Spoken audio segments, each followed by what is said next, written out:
2024 का बैलन door Rodri जीत चुका है, बट क्या ये डिजर्विंग था? क्या ये बैलन डोर एक रिग्ड बैलन डोर था? क्या ये बैलन डोर विनीशियस जूनियर से छीन लिया गया है? रियल मैड्रिड का पूरा स्क्वाड, रियल मैड्रिड के वो प्लेयर्स जो नॉमिनेट हुए बैलन डोर के लिए, रियल मैड्रिड का president Florentino Perez, real Madrid का मैनेजर कार्लो एंसेलोटी जिसने बेस्ट कोच का अवार्ड भी जीता बैलन डोर में, लेकिन रिसीव करने के लिए वो वहां पर मौजूद नहीं था। सबसे पहले तो मेक श्योर कि आपने चैनल को सब्सक्राइब कर लिया है। प्लीज सब्सक्राइब कीजिए चैनल को एंड वीडियो को लाइक जरूर कीजिए। लाइक और सब्सक्राइब बिल्कुल फ्री है, आपका कुछ भी नहीं जाएगा। एंड आज की वीडियो में हम बात करेंगे बैलन डोर 2024 के बारे में, जो मिल चुका है ऑफिशियली रॉड्री को। तो सबसे पहले मैं एक डाउट क्लियर कर दूं जो काफी लोगों का है कि बैलन डोर फीफा देती है, तो ऐसा बिल्कुल नहीं है। बैलन door is a award from France football federation. France football इस अवार्ड को होस्ट करती है एंड हर साल पिछले साल के बेस्ट प्लेयर को ये अवार्ड दिया जाता है। कोपा ट्रॉफी जीता लामिन यमाल ने, जो कि टोटली डिजर्विंग था। लामिन यमाल से ज्यादा ये ट्रॉफी कोई भी डिजर्व नहीं करता। आर्दा गुलर काफी क्लोज थे लामिन यमाल के, बट ऑब्वियसली हम सबको पता है Lamine Yamal is more deserving than Arda Guler. उसके अलावा बेस्ट कीपर का अवार्ड मिला एमिलियानो मार्टिनेज को, जो कि अगेन टोटली डिजर्विंग है। एस्टन विला के साथ कमाल की परफॉर्मेंसेस, प्रीमियर लीग में टॉप 4 में फिनिश करा। आफ्टर 4 डेकेड्स उन्होंने अपने क्लब को चैंपियंस लीग के लिए क्वालिफाई करने में मदद की। कोपा अमेरिका में उनकी परफॉर्मेंस टॉप नॉच थी। जर्ड मुलर ट्रॉफी 2 लोगों में शेयर कर दी गई, Harry Kane and Kylian Mbappe के बीच। खैर इसके बाद सीधा हम अपने मेन टॉपिक पे आते हैं। रॉड्री ने बैलन डोर जीत लिया है, तो मेरी नजर में इट इज डिजर्विंग। देखो, मैं ये नहीं कह रहा कि विनीशियस जूनियर डिजर्व नहीं करता, नो डाउट उसका सीजन कमाल का गुजरा है। उसके अलावा मैं ये भी नहीं कह सकता कि विनीशियस जूनियर ही डिजर्व करता है। मैं बताता हूं क्यों। देखो, विनीशियस जूनियर ने पिछले सीजन चैंपियंस लीग जीता with Real Madrid, La Liga जीता विद रियल मैड्रिड एंड उसने 24 गोल स्कोर करे विद 12 असिस्ट। पिछले साल एक इंटरनेशनल टूर्नामेंट भी था, कोपा अमेरिका। फुटबॉल के अंदर फीफा वर्ल्ड कप सबसे बड़ा टूर्नामेंट है, उससे बड़ी कोई ट्रॉफी है ही नहीं। उसके बाद सेकंड नंबर पे जो सबसे बड़ी ट्रॉफीज हैं वो है यूरो कप और कोपा अमेरिका। तो कोपा अमेरिका के अंदर विनीशियस ने कुछ भी नहीं उखाड़ा है। ब्राजील के लिए सिर्फ 2 गोल्स उसने स्कोर करे एंड ब्राजील क्वार्टर फाइनल से ही आउट हो गई अगेंस्ट उरुग्वाय, जहां पर उनके सिर्फ 10 प्लेयर्स खेल रहे थे। उरुग्वाय को एक रेड कार्ड भी मिला। ब्राजील का वर्स्ट कैंपेन था। अगर आप मुझसे पूछोगे, ब्राजील पिछले 20-25 सालों में उन्होंने जितने भी टूर्नामेंट्स खेले हैं, सबसे वर्स्ट टूर्नामेंट था उनका 2024 का कोपा अमेरिका एंड वो क्वार्टर फाइनल से ही आउट हो गए, क्योंकि कोपा अमेरिका में राउंड ऑफ 16 नहीं होता। कोपा अमेरिका में ग्रुप स्टेज के 3 मैचेस के बाद सीधा क्वार्टर फाइनल खेला जाता है। दूसरी तरफ जिन्होंने बैलन डोर में 3rd फिनिश करा, जूड बेलिंगम, जो विनीशियस जूनियर के ही टीममेट हैं, उन्होंने भी ला लीगा जीता, चैंपियंस लीग जीता, सेम ट्रॉफीज जीती दोनों ने, क्योंकि ऑब्वियसली दोनों टीममेट्स हैं। एंड जूड बेलिंगम के 23 गोल्स थे with Real Madrid, Vinicius junior से सिर्फ 1 गोल कम। एंड असिस्ट उसका 1 असिस्ट ज्यादा था, if I am not wrong 13 assist थे उसके पिछले सीजन विद रियल मैड्रिड। ठीक है, 1 असिस्ट उसका ज्यादा था एंड 1 गोल कम था, तो ऑलमोस्ट सेम परफॉर्मेंस थी, बट पोजीशन में काफी फर्क है।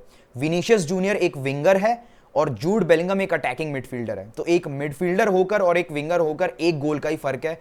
मानता हूं अटैकिंग मिडफील्डर है इसलिए 1 गोल का फर्क है, बट स्टिल मिडफील्डर का रोल और विंगर का रोल अलग होता है, हमें पता है। एंड इतना ही नहीं, जूड बेलिंगम इंग्लैंड के साथ यूरोस के फाइनल तक गया है। यूरोस के फाइनल तक गया है एंड सबको पता है कि यूरोस का फाइनल भी खेलना एक बहुत बड़ी अचीवमेंट होती है। रनर्स अप थे वो। स्लोवाकिया के अगेंस्ट विनिंग गोल उसने मारा। राउंड ऑफ 16 में इंग्लैंड की लगी पड़ी थी, स्लोवाकिया 1-0 लीड कर रही थी। एज इंग्लैंड फैन मैं खुद डरा हुआ था कि इंग्लैंड कमबैक कर जाए and Jude Bellingham scores at very last minute, 90+5 minute में जूड बेलिंगम एक बैंगर स्कोर करता है, एक बाइसाइकिल किक वाला गोल स्कोर करता है वो, and he saves England. England वो मैच 2-1 से जीत जाती है एंड इंग्लैंड यूरोस का फाइनल खेलती है। तो जूड बेलिंगम यूरोस में काफी डीप गए इंग्लैंड के साथ, यूरोस का फाइनल उन्होंने खेला। एंड इतना ही नहीं, एल क्लासिको में जूड बेलिंगम ने 2 गोल्स भी स्कोर करे against Barcelona and second El Clasico में 2-2 से मैच ड्रॉ था। लास्ट मिनट पे Jude Bellingham winning goal score करता है against Barcelona. So it is clear Jude Bellingham की परफॉर्मेंसेस विनीशियस जूनियर से अच्छी तो थी। अब बात करते हैं रॉड्री की। तो रॉड्री पिछले सीजन मैनचेस्टर सिटी के साथ क्लब वर्ल्ड कप जीता। क्लब वर्ल्ड कप का बेस्ट प्लेयर था वो, प्लेयर ऑफ द टूर्नामेंट था। प्रीमियर लीग जीतना एक बहुत बड़ी बात है, क्योंकि आप अगर ला लीगा जीत जाओगे, बुंदेसलीगा जीत जाओगे, कल को देखो सबको पता लगेगा कि हाँ यार आपने एक लीग जीता हुआ है। बट आप जब प्रीमियर लीग जीतते हो ना, तो उसको सिर्फ एक लीग टाइटल के हिसाब से कंसिडर नहीं किया जाता, उसको एक बहुत बड़ी क्लब ट्रॉफी के हिसाब से कंसिडर किया जाता है, क्योंकि प्रीमियर लीग जीतना एक बहुत बड़ा चैलेंज होता है। All respect for other leagues, no doubt बाकी लीग्स को भी जीतना चने बेचने जितना ईजी नहीं होता, with all due respect, but Premier League is more tough. Premier League जीता बंदे ने, क्लब वर्ल्ड कप जीता, क्लब वर्ल्ड कप का प्लेयर ऑफ द टूर्नामेंट था, 74 गेम्स अनबीटन। ये एक रिकॉर्ड है किसी भी प्लेयर का, 74 गेम्स अनबीटन रहा बंदा। मैनचेस्टर सिटी का बैकबोन है यार, मैनचेस्टर सिटी का मेन प्ले मेकर है ये और Kevin De ब्रुयने। He is the best defensive midfielder in the world right now. जिनको फुटबॉल की समझ है वो एग्री करेंगे मुझसे। उसके अलावा द मेन थिंग, स्पेन के साथ वो यूरोज भी जीता। यूरोज में स्पेन का बेस्ट प्लेयर था वो। Lamine Yamal, Rodri and Nico Williams, इन तीनों ने तबाही मचा रखी थी भाई पूरे यूरोज में। स्पेन के लिए इन्होंने कमाल की परफॉर्मेंसेस दी। स्पेन का बेस्ट प्लेयर था उस पूरे टूर्नामेंट में रॉड्री। इसके अलावा एक और कंटेंडर आता है जो कि मेरी नजर में टॉप 5 में फिनिश करना डिजर्व करता था, but I don't no France football वाले कौन सा नशा फूंक के आए थे कि उसको 7th रैंक पे कर रखा था उन्होंने। लौतारो मार्टिनेज, उसका इतना अंडररेटेड सीजन था 23-24 season. He won Italian super cup, he won Syria. मजाक से हटके प्रीमियर लीग और ला लीगा के अलावा मोस्ट प्रोबेबली थर्ड जो बेस्ट लीग है ना यूरोप की इस वक्त, वो है Serie A. Without a doubt top 3 leagues यही हैं भाई इस वक्त यूरोप के, Premier League, La Liga, Serie A. Serie A में भी कमाल की टीम्स है, काफी कंपटीशन रहता है सीरिया में भी। सीरिया वो जीता इंटर मिलान के साथ, गोल्डन बूट विनर था, सीरिया का टॉप स्कोरर था। उसके अलावा इंटरनेशनल ट्रॉफी जीता वो bro, international trophy matters. Copa America जीता वो, कोपा अमेरिका फाइनल में विनिंग गोल स्कोर करा उसने अर्जेंटीना के लिए, एंड कोपा अमेरिका का गोल्डन बूट विनर था वो विथ 5 गोल्स। क्या ये सब कुछ काफी नहीं है? 35 गोल्स थे उसके, स्टिल वो 7th पे फिनिश कर रखा था भाई उसने। किलियन एम्बापे 6th नंबर पे था। मुझे नहीं पता वो कौन सा नशा फूंक करके आए थे कि किलियन एम्बापे का सीजन उससे अच्छा था। किलियन एम्बापे ने लीग 1 के अलावा क्या जीता है? पूरा टूर्नामेंट फ्रांस डिफेंसिव फुटबॉल खेल खेल के किसी तरह लक बाय चांस सेमीफाइनल में आई। जिन्होंने वो टूर्नामेंट देखा है उनको पता है, एक गोल भी उन्होंने ओपन प्ले से स्कोर नहीं किया था क्वार्टर फाइनल्स तक वो पेनल्टी में गए। सेमीफाइनल में पहला गोल उन्होंने ओपन प्ले का गोल स्कोर करा। पूरे टूर्नामेंट सेमीफाइनल्स तक वो बिना एक ओपन प्ले गोल स्कोर करे सेमीफाइनल तक आए थे। किलियन एम्बापे ने कुछ भी नहीं करा, फिर भी वो लौतारो मार्टिनेज से रैंक में ऊपर था। I don't know why, but Lautaro Martinez deserves in top 5। Even Bellingham मेरी नजर में 2nd पे फिनिश करना डिजर्व करता है, एंड विनीशियस जूनियर 3rd पे। With all due respect, Vinicius junior का सीजन काफी अच्छा गुजरा, नो डाउट कमाल का सीजन था, बट जैसा कि मैंने बोला इंटरनेशनली उसने कुछ नहीं उखाड़ा। उसके और बेलिंगम के स्टैट्स सेम थे, सिर्फ एक गोल का फर्क था, बट बेलिंगम का एक असिस्ट भी ज्यादा था उससे। बेलिंगम बड़े मैचेस में भी उसने परफॉर्म करा, ठीक है उसने एल क्लासिको में हैट्रिक किया, बट बेलिंगम ने विनिंग गोल स्कोर करा। उसके अलावा स्लोवाकिया के अगेंस्ट इंग्लैंड को बचाया नॉकआउट होने से राउंड ऑफ 16 में। इंग्लैंड के साथ यूरोस के फाइनल तक वो गया, सो वो ज्यादा डिजर्व करता है टॉप 2 में आना इन कंपेयर टू विनीशियस। मुझे नहीं पता क्यों विनीशियस 2nd पे आया, 3rd पे फिनिश करना चाहिए था विनीशियस को। 2002 में रोनाल्डो नजारियो आधे से भी ज्यादा सीजन में इंजर्ड था। वो बंदा वर्ल्ड कप में बीस्ट बन गया, वर्ल्ड कप में बौखला गया वो। कमाल के गोल्स, कमाल के असिस्ट मारे उसने, गोल्डन बूट विनर था वो। उस वर्ल्ड कप की वजह से उसको बैलन डोर दिया गया, एंड उस टाइम लोगों में इतनी टॉक्सिसिटी थी नहीं, फुटबॉल को समझते थे लोग, तो रोनाल्डो नजारियो ने सिर्फ 13 गोल्स के साथ वो बैलन डोर जीता। 2018 में सब कहते हैं जी रोनाल्डो को क्यों नहीं मिला, रोनाल्डो को। भाई पहले फुटबॉल सीख के आओ, रील्स पे फुटबॉल मत देखो, सिर्फ स्टैट्स की बात नहीं होती।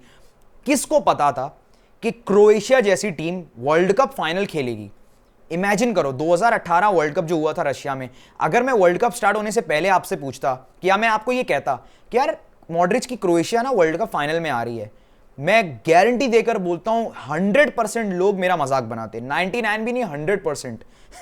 अर्जेंटीना, पोर्चुगल, स्पेन, ये बेल्जियम का गोल्डन जनरेशन, इंग्लैंड की कमाल की टीम, फ्रांस, ये सब क्या चना बेचने आए? ब्राजील, ये सब क्या चना बेचने आए यहाँ पे? क्रोएशिया जाएगी वर्ल्ड कप फाइनल में, सब यही कहते हैं मुझे, बट मॉड्रिच ने करके दिखाया। गोल्डन बॉल विनर था, रियल मैड्रिड के साथ चैंपियंस लीग जीता उसने उस सीजन, एंड क्रोएशिया को वर्ल्ड कप फाइनल तक लेके गया। लेकिन तब भी कुछ लोगों को ये चीज हजम नहीं हुई, एंड मॉड्रिच ने डिजर्विंग बैलन डोर जीता उस सीजन, लेकिन कुछ लोगों को हजम ही नहीं हुआ ये। क्योंकि भाई मेरे जिस साल इंटरनेशनल टूर्नामेंट होता है लाइक वर्ल्ड कप, यूरोज, उस साल इंटरनेशनल परफॉर्मेंसेस बहुत ज्यादा मैटर करती हैं, नो मैटर तुमने क्लब लेवल पे क्या जीता है। वही सेम हुआ। काफी लोग कहते हैं कि 2021 में ना मेसी को क्यों मिला बैलन डोर। अब मैं तुम्हें समझाता हूं। बैलन डोर जैसा कि मैंने बोला पिछले सीजन के हिसाब से मिला जाता है, पिछले सीजन के बेस्ट प्लेयर को। 2019-2020 सीजन में बायर्न म्यूनिख हिस्ट्री की वो दूसरी ऐसी टीम बनी जिसने सेक्सटुपल जीता, 6 ट्रॉफीज। लेवेंडोस्की, लेवेंगोल्स्की बना हुआ था भाई उस सीजन, कमाल के गोल्स, कमाल के असिस्ट, बावला हो गया था वो, 6 ट्रॉफीज जीता। बट अक्टूबर में जब बैलेंडोर मिलने की बारी आई, सबको पता था लेवेंडोस्की जीत जाएगा एंड 100% वही जीतता। बैलेंडोर हुआ नहीं, बैलेंडोर हुआ नहीं जस्ट बिकॉज ऑफ कोविड। हालात बहुत ज्यादा खराब थे उस टाइम पूरी दुनिया में, नहीं हुआ।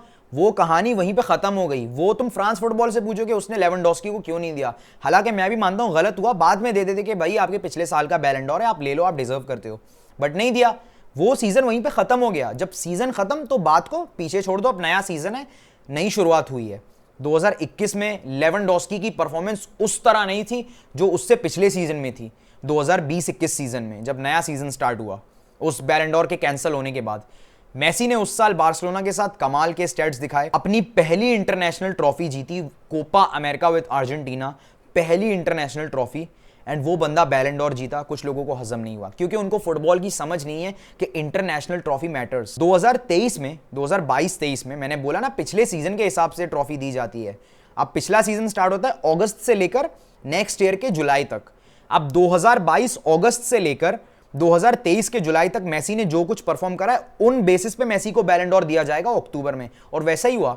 वर्ल्ड कप कब हुआ था? दिसंबर में, ठीक है। मेसी ने वर्ल्ड कप जीता, 7 गोल्स थे, गोल्डन बॉल विनर था वो बंदा, कमाल की परफॉर्मेंस थी, 4 असिस्ट थे बंदे के, कमाल के असिस्ट। वो भी वर्ल्ड कप क्वार्टर फाइनल में जो उसका असिस्ट था, जो उसने मोलिना को दिया था, वो तो कमाल का असिस्ट था। सबसे ज्यादा असिस्ट थे उसके लीग वन में। लीग वन में काफी जबरदस्त गोल्स उसने स्कोर करे, लीग वन जीता, बंदे ने जीता बैलेंडोर। अब कुछ बेवकूफों को लगता है कि one Champions League and a Premier League is bigger than World Cup. ठीक है भाई, आपकी चॉइस, आपको जो बोलना है जो बोलो, आप रोते रहो। जिस साल वर्ल्ड कप या यूरोस जैसा टूर्नामेंट होता है, उस साल इंटरनेशनल परफॉर्मेंसेस मैटर करती हैं। अब मेरा एक लास्ट और सबसे इंपॉर्टेंट सवाल है सारे फुटबॉल फैंस से, स्पेशली मैड्रिड फैंस से। रियल मैड्रिड जैसे बड़े क्लब से मैंने ये एक्सपेक्ट नहीं करा था कि वो ऐसा करेंगे। उन्होंने अपनी पूरी स्क्वाड को मना किया, जितने भी लोग जो बैलेंडोर के लिए नॉमिनेट हुए थे, कि आप मत जाओ बैलेंडोर की सेरेमनी में। फ्लोरेंटिनो पेरेज नहीं गया, उनको भी इनवाइट मिला था। कार्लो एंसेलोटी ने बेस्ट कोच का अवार्ड जीता, बट उन्होंने अटेंड नहीं करा। ठीक है, बैलेंडोर के भाई विनीशियस को नहीं मिल रहा, हम तो अटेंड नहीं करेंगे। बट मेरा सवाल है, जब मैं ये बात समझ सकता हूं कि बेलिंगम ज्यादा डिजर्व करता है विनीशियस से, तब क्यों ये विनीशियस के लिए रो रहे हैं? जबकि वो बंदा 3rd फिनिश करना चाहिए था। नो डाउट कमाल का सीजन था, but he deserve 3rd place. Bellingham का सीजन ज्यादा अच्छा गुजरा इन कंपेयर टू विनीशियस। अब मेरा मेन सवाल आता है, अगर ये बैलेंडोर बेलिंगम जीतता या डैनी कार्वाहाल जीतता, क्या तब भी फ्लोरेंटिनो पेरेज, कार्लो एंसेलोटी और रियल मैड्रिड की टीम अटेंड करने नहीं आती बैलेंडोर की सेरेमनी? डेफिनेटली आती, 110% ये आते। क्यों? इनको इस बात से प्रॉब्लम नहीं है कि विनीशियस जूनियर ने बैलेंडोर नहीं जीता, इनको प्रॉब्लम इस बात से है कि रियल मैड्रिड प्लेयर ने बैलेंडोर नहीं जीता। इन्होंने एक हवा बनाया हुआ था ना बैलेंडोर का। यार मैं एक 20 साल का लौंडा हूं, जब मैं ये बात समझ सकता हूं कि बेलिंगम ज्यादा डिजर्व करता है, तब तुम लोगों ने क्यों विनी विनी का हवा बनाया हुआ था? अगर बेलिंगम ये बैलेंडोर जीतता, क्या तब भी तुम लोग जस्टिस मांग रहे होते? तब भी कह रहे होते कि भाई फ्रांस फुटबॉल ने तो गलत करा है, ठीक है, बॉयकॉट करो फ्रांस फुटबॉल को, बॉयकॉट करो बैलेंडोर को? क्या तब भी तुम लोग बॉयकॉट कर रहे होते बैलेंडोर को? अगर बेलिंगम जीता ये बैलेंडोर, या अगर डैनी कार्वाहाल जीता, मैं दावे के साथ कह सकता हूं 110% ये बॉयकॉट नहीं करते। ये आते, ये सारे के सारे आते बैलेंडोर सेरेमनी अटेंड करने। मुझे समझ नहीं आया यार, फ्रांस फुटबॉल ने बैलेंडोर तो डिजर्विंग दिया, no doubt Rodri deserves more than anyone, but एक चीज मुझे समझ नहीं आई, इन मामलों में पता नहीं कौन सी सस्ती चरस पी रखी थी फ्रांस फुटबॉल वालों ने। लौतारो मार्टिनेज टॉप 5 में नहीं था। क्या किलियन एम्बापे का अच्छा सीजन गुजरा था उससे? नो, किलियन एम्बापे 6th पे, वो 7th पे। खैर है, जूड बेलिंगम को 2nd पे होना चाहिए, विनीशियस को 3rd पे। जैसे कि मैंने बोला, जूड बेलिंगम की परफॉर्मेंसेस विनीशियस से और कई गुना ज्यादा अच्छी थी। वो इंग्लैंड के साथ यूरोस के फाइनल तक गया, दो एल क्लासिको में कंटिन्यूसली 3 गोल्स, एक में तो उसने लास्ट मिनट पे विनिंग गोल स्कोर करा, जो कि बहुत बड़ी बात है। और बेलिंगम है बड़े मैचेस का प्लेयर यार, वो बंदा स्लोवाकिया के अगेंस्ट चला अंडर प्रेशर, उसने लास्ट मिनट पे इंग्लैंड को बचाया, इंग्लैंड के साथ यूरोस का फाइनल खेला। स्टैट्स दोनों के सेम है, रियल मैड्रिड के लिए सेम ट्रॉफीज जीते हैं दोनों ने, बट स्टिल बेलिंगम 3rd पे, विनीशियस 2nd पे। कोई बात नहीं करा। अगर बेलिंगम जीतता ना ये बैलेंडोर, ट्रस्ट मी, ये रियल मैड्रिड की जो पूरी की पूरी मैनेजमेंट है ना, ये नाटक ये तब नहीं करते, मजाक से हटके। खैर, अगर बेलिंगम जीतता तब भी मुझे अफसोस नहीं होता, क्योंकि बेलिंगम भी डिजर्व करता है। ऐसा नहीं है कि बेलिंगम डिजर्व नहीं करता। शायद मेरी ये वीडियो सुन के काफी रियल मैड्रिड फैंस को अब रियलाइज हो जाए कि मैं बिल्कुल ठीक कह रहा हूं, बट अगर अभी भी आपको रियलाइज नहीं हो रहा कि ये सब क्या है, तो भाई आपको किसी अच्छे डॉक्टर की या किसी अच्छे थेरेपिस्ट की ज़रूरत है, क्योंकि सच आपके सामने है एंड आप अभी भी उसको एक्सेप्ट नहीं कर पा रहे। भाई देखो, मैं खुद एक इंग्लैंड अर्जेंटीना फ़ैन हूँ, मेरी फेवरेट नेशनल टीम इंग्लैंड है, मुझे अर्जेंटीना भी बहुत पसंद है। अर्जेंटीना में मेरा ऑल टाइम फेवरेट प्लेयर खेलता है लियोनल मेसी, मेरा all time favourite player Lionel Messi है। मैं एक बार्सिलोना फ़ैन हूँ, ठीक है, मुझे पता है कि फुटबॉल कैसे काम करता है। सो आई होप कि आप लोगों को भी ये चीज़ समझ आ चुकी होगी। विनीशियस जूनियर ने अभी थोड़ी देर पहले एक ट्वीट भी करा है कि इतना सब कुछ इनफ नहीं है क्या बैलन डोर के लिए, मैं नेक्स्ट सीजन अब इनको दिखाऊंगा कि मैं क्या चीज़ हूँ, 10 टाइम्स बेटर करूंगा खुद को। भाई देख, जो गरजते हैं वो बरसते नहीं, सिंपल सी बात है। बातें कम करो, परफॉर्मेंसेस ज्यादा दो। नो डाउट तू कमाल का प्लेयर है, बट तेरा बिहेवियर वर्स्ट भाई, वर्स्ट। हालैंड से जाके सीख। अर्लिंग हालैंड को पिछले सीजन जब बैलन डोर नहीं मिला, उसने सेकंड फिनिश करा, वो बंदा काफी अच्छे से हम्बल होके कहता है कि मेसी ये बैलन डोर डिजर्व करता है, and congratulations to Lionel Messi. And Messi ने भी काफी पोलाइट वे में कहा कि आई बिलीव कि हालैंड और एम्बापे एक दिन जरूर बैलन डोर जीतेंगे।